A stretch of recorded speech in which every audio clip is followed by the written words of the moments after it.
What's up guys, Everything Apple Pro here, and what a monumental video this is. The Samsung Galaxy S7 Edge versus the iPhone 6s Plus. Like promised, I'm going to put these phones to the test, compare every factor everyone should consider when purchasing a new phone, how these compare, everything you need to know when choosing between one or the other. And I gotta say, Samsung's went and done something special this year. This is a phone tailored on the needs of their customers. Samsung listened, and this is the result. So I'm very curious to see how this compares to the mammoth iPhone 6s Plus from Apple's side. And I know it might be very hard to be objective on an Apple channel, but that's exactly what I'm gonna try and be. This is the true competitor of the 6s Plus, and that's what I'm gonna treat it as. So first impressions, picking up the Galaxy S7 Edge, the larger brother of the Samsung Galaxy S7, it's got a beautiful design. This thing is custom tailored to fit in the palm of your hand like no other phone. Samsung went and curved the edges even further on the back, so it actually sits nice and flush in your hand. The design is top notch. I absolutely love it. For the iPhone 6s Plus, it's a very wide phone. It's crazy how Samsung stuffed such a large display in a smaller phone, but overall, the 6s Plus wouldn't say it's very comfortable to use with one hand. It's got a curved edge, a grippy back, but still, the Samsung Galaxy S7 Edge just fits in the palm of your hand so much better. Using it with one hand is definitely more doable, and the edge display makes that a little bit easier. Both phones do have 2.5D glass though, so that means it curves around the edges, and the S7 Edge actually has a use for it, of course. The iPhone 6s Plus just has it for looks. Now, I'm actually amazed how small the S7 Edge is. I mean, look at it in the shadow of the iPhone 6s Plus. Quite a small device for such a large display.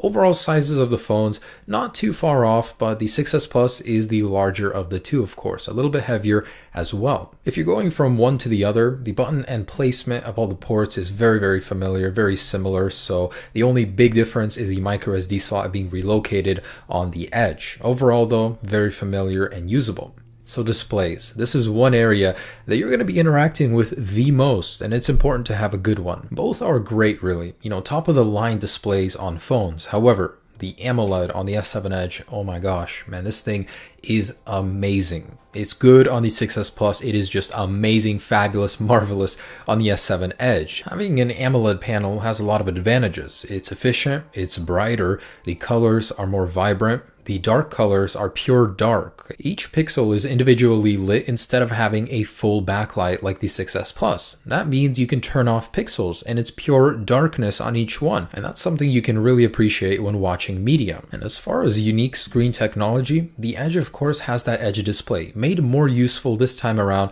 by having an actual usable app drawer. It's been opened up to developers, so you can now have a matter of things in here. News, really anything you want, a matter of different widgets. Of course, it's also useful as a bedside clock, as you can light up that individual strip on the edge, and it's good to get a quick little overview. The always-on display feature is actually pretty neat as well. The iPhone 6s Plus has 3D touch, a thing you interact with by pushing into your display, and the amount of force you apply triggers different things. You have quick shortcuts on apps, you can quickly get into the app switcher, and there's the peek and pop feature, which allows you to get a quick preview of something before jumping into it, so it saves you a little bit of time here and there. And I think it's certainly debatable which one is more useful for you. Both are not necessary, but they're cool to have, so you pick on your own. Now, as for durability, these things go above and beyond what you could possibly ever need in your day-to-day usage, even without a case. Gorilla Glass 4 on the Samsung Galaxy S7 Edge, and dual ion exchange glass on the 6s Plus. Both are extremely tough. In my drop test, I put that to the test. Gotta say, unless you're planning on dropping one of these above 10 feet, you shouldn't have a problem. Both are extremely tough. And let's not forget one of the strong suits of the S7 Edge, IP68 water resistance, up to 30 minutes in 1.5 meters of water. That's something the iPhone cannot compete with, and something that should be considered when choosing between these. So let's take a look at what's powering these behemoths. Specs haven't ever been a very good indicator of performance, but an Apple A9 chip is inside the 6s Plus, 1.8 GHz dual core and 2 gigs of RAM. On the Galaxy S7 Edge, we've got the Snapdragon 820, which replaces the 810, which had the overheating issue. It's a quad core, two of the cores being 2.15 GHz and the other two being 1.6 GHz, 4 GB of RAM, and by the way, LPR DDR4 spec on both. We've got an Adreno 530 GPU and a built-in one on the iPhone 6s Plus. So these are the numbers, but how do they compare? Let's take a look. And I just want to let you know, this is the S7 Edge in America. Their international versions will have different CPU CPU and GPU options.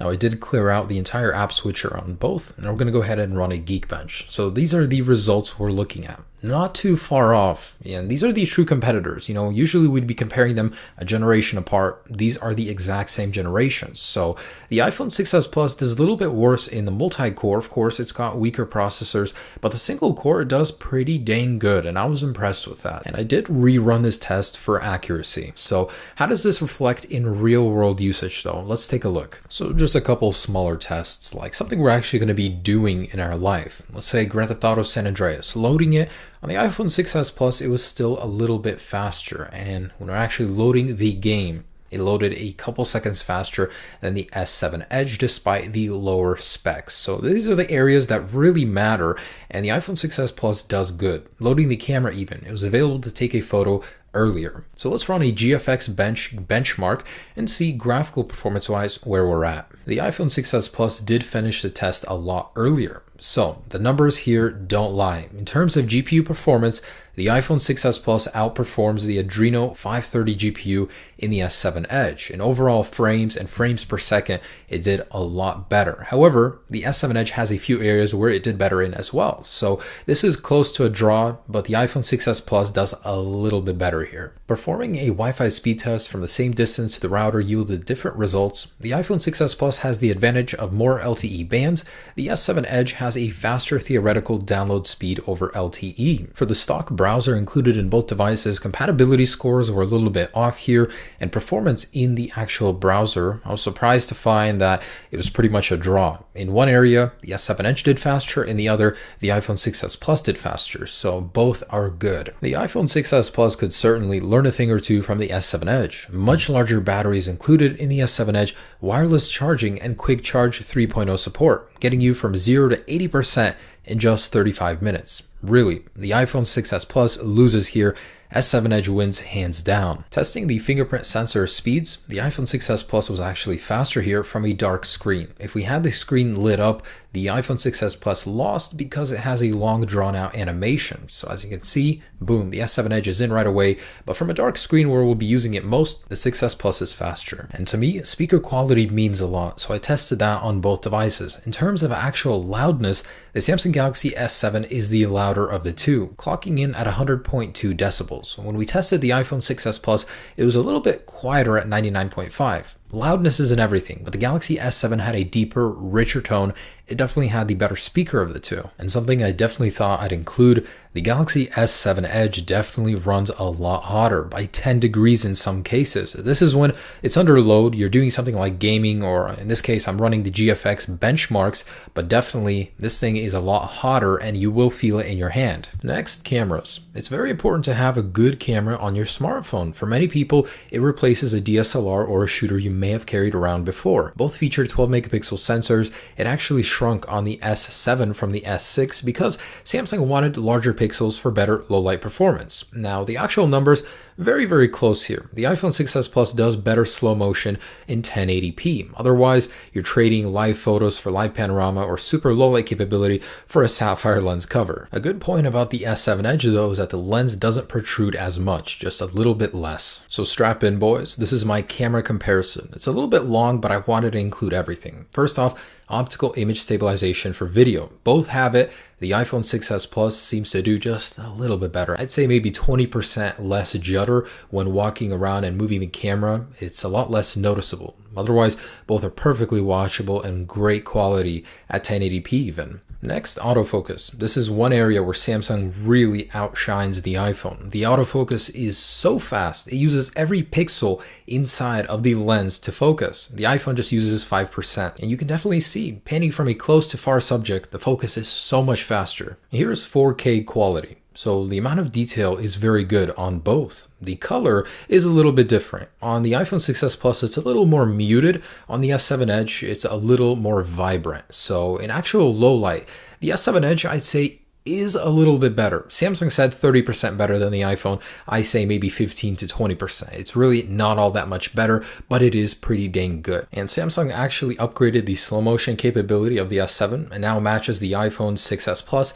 at 240 frames per second in 720p. Both are good. The color, as you can see, is a little different on the S7. And here's the camera quality. So taking photos, you'd be hard pressed to find the differences unless you go into low light. There's less noise on the S7. Otherwise, both are fantastic cameras, really. So good job to both. The color vibrance is the one area the S7 Edge shines in. So otherwise, both are almost indistinguishable. Front-facing camera, Samsung actually copied Apple with the front flash, but it's no True Tone flash. It does a little bit better in resolution and the aperture is better. So you'd think it would do better in low light. It is also wide angle, so you can capture more in the image. And when actually filming, I was disappointed with the quality. It was dark. I don't know why that is, even though it has a larger aperture. So there are the cameras for you, both rear and front. Venture calls, my friend. Now that's live photos, something that I've always liked about the iPhone 6s Plus, capture the moment a little bit more in detail. Now do something similar on the Galaxy S7 with motion panorama, something Samsung, I'd say a little bit copied or was inspired by Apple. Same with the front flash, something the iPhone 6s Plus had, now is available on the S7. So taking a quick glance at software, 9.3 current on the 6s Plus, 6.0.1 on the S7 Edge. The S7 Edge is more customizable, more software features. The 6s Plus is simple, easy to use, and on-time updates. Everyone has their own opinion, not going to go into which is better. And just a couple tidbits, these are the colors available for the S7, these for the 6s Plus. So we've got a little bit more choice on the 6s Plus. I want to warn you, the S7 Edge is a fingerprint magnet due to the highly reflective design. The 6s Plus seems to handle them a little bit better. So wrapping this up, the Samsung Galaxy S7 Edge starts at around $800, give or take about $40 to $50 depending on your carrier. Now legend has it there's a 64GB option floating around, but I wasn't able to find any at this time. Now these are estimated prices for contract because depending on which carrier you have, they'll all be different. Now believe me, I'd love to tell you which phone is better, which one is for you, but in the end we all choose phones for different reasons. Take a look at this list quickly summarized of all the strengths of the Samsung Galaxy S7 Edge. I get a lot of flack for giving a good word towards Samsung. People seem to think that I prefer them, but really in the end it's not about which phone I prefer, it's about which phone better suits your needs. And fact is fact, if a phone does something better than the other, I'm not going to be afraid to say which one does it better. The iPhone 6s Plus certainly has a lot of things that the Galaxy S7 Edge cannot do, or things it does slightly better. And just looking at this list, take a look at it and decide for yourself, out of all of these strengths, which one better suits your life and your needs when shopping around for a smartphone. And thanks so much for watching, guys. I just want to let you know this is no easy choice to make choosing between these phones. So hopefully with this video, I could have made that just a little bit easier. As a thank you, I would really appreciate if you guys could drop me a like, maybe even subscribe for more content. This was no easy video to make. Both phones are great. I love both. Both need to keep innovating, and that's what's most important. Whatever choice you make, you can't go wrong with either one. Have a great day, guys. Enjoy your choice. Peace.